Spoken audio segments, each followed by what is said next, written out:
थी कि कोई भी संतान नहीं थी और इतने कर्म के विचित्र थे कि ये पेड़ लगाते थे तो पेड़ फल नहीं देते थे, गाय लाते थे तो गाय बच्चे नहीं देती थी। एक दिन ब्राह्मण ने विचार किया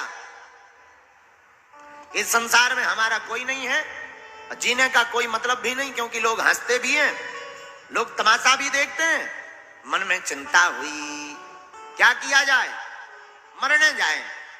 तो जंगल में मरने के लिए वन में गए। सोई एक महात्मा ने देखा जंगल में एक पेड़ के नीचे रोते हुए बैठे थे, अपने कर्म पर अपने भाग्य पर रो रहे थे। हे भगवान, हमने ऐसा कौन सा अपराध किया कि हमारे कोई भी संतान नहीं है। महात्मा ने देखा आंखों से आंसू आ रहे, लगता कोई भगवान का भक्त है, इस जंगल में भक्त ही बैठा होगा। महात्मा पहुंच गए। अरे पंडित जी सीताराम। जी महाराज सीताराम सीताराम सीताराम। महाराज हाँ कृपा करो हम पर। पंडित जी भगवान के लिए रो रहे हो, बड़े धर्मात्मा नजर आ रहे हो। पंडित जी बोले महाराज भगवान के लिए नहीं रो रहे, अपने भाग्य पर रो रहे हैं। भाग्य पर क्यों रो रहे? महाराज हम अपने भाग्य को कोस रहे हैं कि ना जाने ऐसा कौन सा अपराध हमसे बन पड़ा, आज तक एक भी संतान नहीं मिली। महात्मा मन ही मन हंसने लगे। हे भगवान, हम तो सोच रहे थे भगवान का भक्त है, ये तो बेटा का भक्त दिखाई पड़ रहा है। अरे पंडित जी बेटों के चक्कर में मत पड़ो, जिनके बेटा हैं वो कौन सा सुखी हैं, वो भी तो रो रहे हैं। ये बेटा किसी के नहीं हुई है, संसार में कोई किसी का नहीं। सुर नर मुनि सबकी यह रीति, और स्वार्थ लाग कर ही सब प्रीति। साफ चला चली का संसार है, कोई भी अपना नहीं है। तुम इन सब चक्करों में मत पड़ो, जाकर भगवान का भजन करो, भगवान का भजन ही सार है, बाकी सब बेकार है। महाराज आप ठहरे महात्मा, अपना दुख गुरु को नहीं सुनाएंगे तो किसको सुनाएंगे? महात्माओं की बातें तो ठीक होती हैं, पर महाराज जी हम गृहस्थी आदमी, आप महात्मा आदमी। महात्मा क्या जाने गृहस्थी का सुख। जब पापा पापा कहता हुआ बेटा गोद में आता है तो कान में रसगुल्ला सा घुल जाता है। ये आनंद आप क्या जानो। महात्मा समझ गए कि ये तो जड़ा बड़ा वाला बेटे का भक्त है। महात्मा बोले सुनो महाराज, हम आपका भाग्य पढ़ देते हैं। हाँ महाराज पढ़िए, कैसा भाग्य है हमारा। सुनो पंडित जी, एक जन्म तो एक जन्म, सत्य जन्मावधि नहीं बचा नहीं बचा। एक जन्म तो ठीक है, 7 जन्म तक तुम्हारे भाग्य में कोई संतान नहीं है। सोई सुना सोई महात्मा की बात सुनकर के ब्राह्मण देवता हक बका गए, पसीना मार गया शरीर में, और सिर को पकड़ करके फटाक से महात्मा के चरणों में कपाड़ को पटक दिया। ए भैया क्या कर रहे पंडित जी, क्या कर रहे? महाराज ब्रह्म हत्या भोगने को तैयार हो जा। महात्मा बोले क्यों? पहले तो हमारा दुख एक ही गुना था कि कोई संतान नहीं है। आपने जब से ये कहा कि 7 जन्म तक कोई संतान नहीं है, तब तो हमारा दुख 7 गुना बढ़ गया। महाराज हमने सुना है संतों की वाणी पर भगवान को विचार करना पड़ता है। तो या तो आप हमें आशीर्वाद दो कि बेटा होगा, या फिर हमारी हत्या भोगने को तैयार हो जाओ। महात्मा मन ही मन बोले हे भगवान, कहां से फंस गए। अच्छे खासे जा रहे थे, श्री बाबा जी के ब्राह्मण के चक्कर में फंस गए। अब तो भगवान ही बचावे। लेकिन देखो संतों की वाणी सत्य तो होती है। महात्मा ने एक फल निकाला। लो ब्राह्मण देवता, अपनी पत्नी को खिला देना, भगवान ने चाहा तुम्हारे घर पर भी खुशखबरी आएगी। आहा, हाथ में फल लिया। महाराज कोई नियम, बस भजन करना, ब्रह्मचर्य का पालन करना, जय जय हो जाएगी। ब्राह्मण देवता फल लेकर के आए। आकर के फल पत्न्यः पाणौ फलम दत्त्वा, अपना फल लेकर के अपनी पत्नी धुंधली देवी को दे दिया। लो देवी जी ये फल पालो, भगवान ने चाहा अपने घर पे भी खुशखबरी आएगी 9 महीने बाद। अच्छा महाराज फल खाने से क्या होगा? संतान होगी, पुत्र होगा। महात्मा ने कहा है देखो महाराज एक बात बोले, कोई संतान के बिना दुखी है तो कोई धन के बिना दुखी। घर पर धन ना हो तो चल जाएगा, पर इस संसार में संतति ना हो तो बड़ा दुख होता है। बड़ा कष्ट होता है, लोग बड़ा ताने देते हैं, कहां से मुंह देख लिया, न जाने क्या क्या बोलते हैं। तो ब्राह्मणी को ब्राह्मण देवता ने समझाया धुंधली को, और आत्मदेव तो काम करने चले गए, गांव नगर में सबको बताने चले गए, भैया रुक जाओ, 9 महीने बाद हमारे घर पे भी खुशखबरी आने वाली। और इनकी पत्नी थी बड़ी खतरनाक, इतनी खतरनाक कि भगवान ही बचावे। सोई पत्नी फल लेकर बैठी है कि खाऊं कि ना खाऊं। इतने में पड़ोसन आ गई, अरे बहन क्या कर रही हो? अरे सखी तू ठीक आ गई, आ बैठ, आजा आजा बैठ बैठ, बहुत अच्छी आई हो तुम, अच्छे समय पर आई हो, तू बड़ी चिंता में दिखाई पड़ रही है धुंधली देवी। अरे सखी मैं क्या बताऊं, मेरे पतिदेव ये फल लाए हैं और कह रहे थे खा लो, इससे संतान हो जाएगी, तू बता कहीं फल खाने से संतान होती है? पड़ोसन ने कहा इसमें खाने में क्या दिक्कत है, महात्माओं का आशीर्वाद है, शायद लग जाए, कुछ खबरी आ जाए, क्या दिक्कत है? बोले दिक्कत तो कुछ नहीं, पर कुछ मन में शंकाएं हैं। अच्छा बता क्या शंका है? एक शंका है। कौन सी? मैंने सुना है जो स्त्री गर्भवती हो जाती है वो दौड़ नहीं पाती है, दौड़ नहीं लगा पाती, तेज भाग नहीं पाती। तो पड़ोसन ने कहा तुझे कौन सा आर्मी में भर्ती होने जाना है? भाई दौड़ने कहां जाना है? बोले भाई आर्मी में भर्ती तो नहीं होना है, पर धुंधली देवी ने कहा मान लो हमारे घर में आग लग गई और आग में सब तो भाग जाएंगे, मैं जलकर मर जाऊं। पड़ोसन ने कहा गारंटी थोड़ी है कि आग नहीं लगी, आग लगेगी। तो धुंधली देवी बोली तू गारंटी लेके आग नहीं लगी। पड़ोसन ने सोचा खामखा काहे को गारंटी ले, कहीं यही आग ना छुपा देवे गारंटी जीतने के चक्कर में। पड़ोसन बोली मैं गारंटी तो ना ले पाऊं। अच्छा तो एक और शंका है, क्या? मैंने सुना जो स्त्री गर्भवती हो जाती है वो फिर रूपवती नहीं रहती, उसका तेज छिन जाता है, रूप चला जाता है। ये व्रत की बातों में मत पड़ो, फल खाओ, भगवान का नाम लो, रूप के चक्कर में मत पड़ो, वंश बढ़ जाएगा, नाम रोशन होगा। नहीं मानी। जब नहीं मानी सोई पड़ोसन छोड़ छाड़ के भग गई कि अब जो तुझे करना हो सो करो, हम तुझे चले, जय सीताराम। इतने में धुंधली देवी की एक बहन थी, उस पर भगवान की बड़ी कृपा, महाराज बड़ी कृपा। 2-3 बच्चे तो वो घर पे छोड़कर आई थी। एक बच्चा पैदल आगे चल रहा था, एक बच्चे को वो गोद में लिए हुई थी, एक बच्चा उंगली पकड़ के चल रहा था, एक बच्चा अभी अभी कोख में पल रहा था। पूरी क्रिकेट टीम तैयार। हाँ अब वो जैसे ही आई सोई धुंधली, अरे बहन आ गई आ गई, आओ आओ आओ बहन बैठो। सोई धुंधली की बहन ने कहा बड़ी चिंता तो दिखाई पड़ रही, क्या कारण है? अरे क्या बताऊं बहन, हमारे पति देव ये फल लाए हैं, कह रहे थे खा लेना, गर्भवती हो जाओगी, पुत्र होगा, संतान होगी।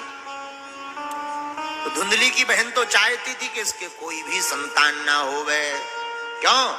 अगर एक भी संतान नहीं होगी तो 1-2 बेटा हमारे यहीं पर सेट हो जाएंगे, इसकी संपत्ति हमारी हो जाएगी, हमारे बच्चे आनंद करेंगे, मौज करेंगे। ए धुंधली, इन महात्माओं बैरागियों के चक्कर में मत पड़ो, ये बाबा आदमी है, ना जाने कौन सा मंत्र फूंक दे तू पागल हो जाए। तो क्या करे? पतिदेव तो बड़ा विश्वास से फल लाए थे, वो पूछेंगे क्या जवाब दूंगी?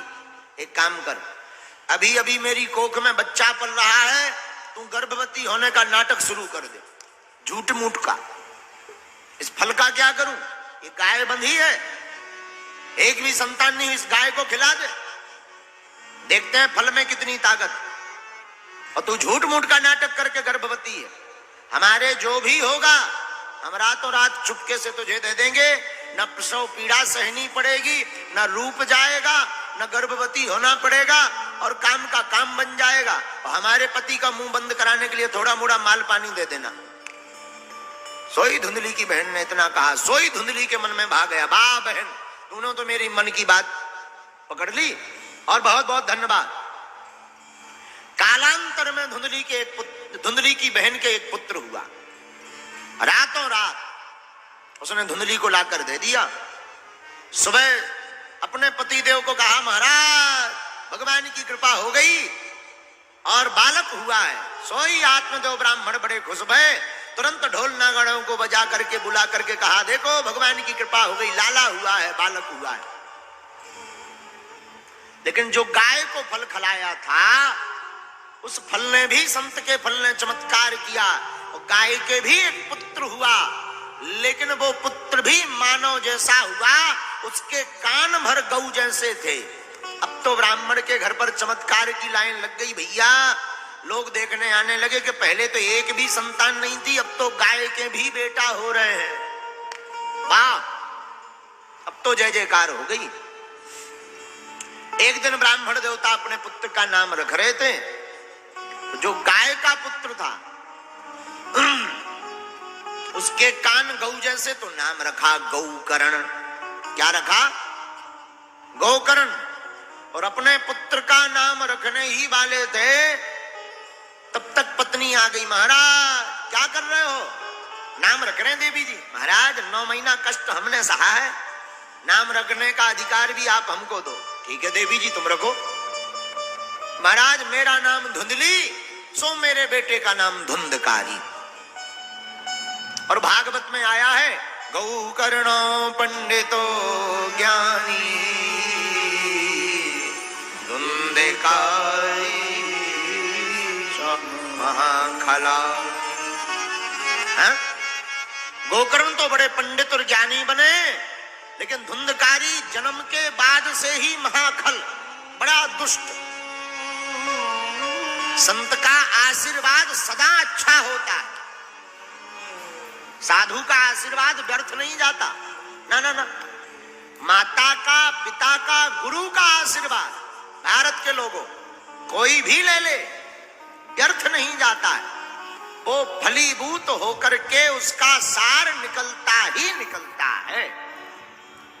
देखो, कृपा और हवा दोनों दिखाई नहीं पड़ती, लेकिन होती हैं। अब हम तुमसे कहें, अच्छा भाई बताओ, हवा की नाक कैसी है, आंखें गोल हैं कि मटोल हैं, तो क्या बता पाओगे? जवाब दो। बिल्कुल नहीं। उसी प्रकार कृपा का भी कोई रूप नहीं और हवा का भी कोई रूप नहीं। महात्मा का आशीर्वाद काम किया तो गोकर्ण हुए, लेकिन धुंधली के बहन का जो पुत्र था, जिसका नाम धुंधकारी, महाखल, उजड्ड। छोटे छोटे बच्चे अगर खेल रहे हो, छोटे छोटे बच्चों को दूर ले जाता, दूसरे गांव में छोड़ाता। नन्हे नन्हे बालक अगर पल्ला में सो रहे हो तो इतना खतरनाक हुआ कि छोटे छोटे सोते हुए बच्चों के पास जाता, चांटी लेता, 4-5 चांटा मारता और भाग जाता। कोई अंधा आदमी रास्ता पूछे, भैया हमको रास्ता चाहिए, तो ये धुंधकारी इतना खतरनाक हुआ कि उसको कुआं में गिरने का रास्ता बता देवे, दूसरी जगह जाने का रास्ता बता देवे। धीरे धीरे बड़ा हो गया तो ठाकुर जी के रूप का ध्यान करने के लिए गोकर्ण ने अपने पिताजी को समझाया, जाइए पिताजी, भगवान का नाम जप करिए, यहां कोई किसी का नहीं है। तो सोई आत्मदेव ब्राह्मण बन को गए। हा हा हा, वन में भगवान नाम का जप किया। एक दिन माता जी भी, धुंधली देवी भी मर गई और गोकर्ण जी ने पिंडदान किया और 5 वेश्याओं को लाकर घर पर रख लिया धुंधकारी ने। उन वेश्याओं ने एक दिन धुंधकारी का वध कर दिया, मार दिया, और आतताई मर ही जाता है। अंत तो गत्वा, आहा हा। गोकर्ण जी ने अपने भाई को माता पिता की तृप्ति के लिए पिंडदान किया, लेकिन एक दिन प्रेत बन करके धुंधकारी सताने लगा। पूछा, कौन हो? भैया हम तुम्हारे बड़े भाई हैं धुंधकारी। भाई तुम प्रेत कैसे बन गए? हमने आपका पिंडदान भी तो किया है। धुंधकारी बोला, महाराज हम कोई साधारण पापी नहीं है, नंबर 1 के पापी हैं, और पिंडदान से हमारा कल्याण होने वाला नहीं है, कोई और उपाय करो। तो दूसरे दिन सूर्य भगवान से प्रार्थना की, महाराज हमारा भाई प्रेत है, कोई उपाय बताओ जिससे मुक्ति हो जाए। सोई सूर्य भगवान बोले, केवल एक उपाय है, भागवत की कथा। अगर कोई श्रीमद् भागवत की कथा को सुन ले तो वो प्रेत बाधा से भी मुक्त हो जाता है। दूसरी बात सुनो, भागवत कितनी अद्भुत है। जिंदा आदमी को तो मोक्ष देती ही देती है। कोई अगर मर भी जाए, नंबर 1 का पापी हो, मरने के बाद भी अगर उसके नाम से भागवत की कथा करवा दी जाए, धन्य है भागवत की कथा, सोई उस महापापी प्रेत का भी कल्याण हो जाता है।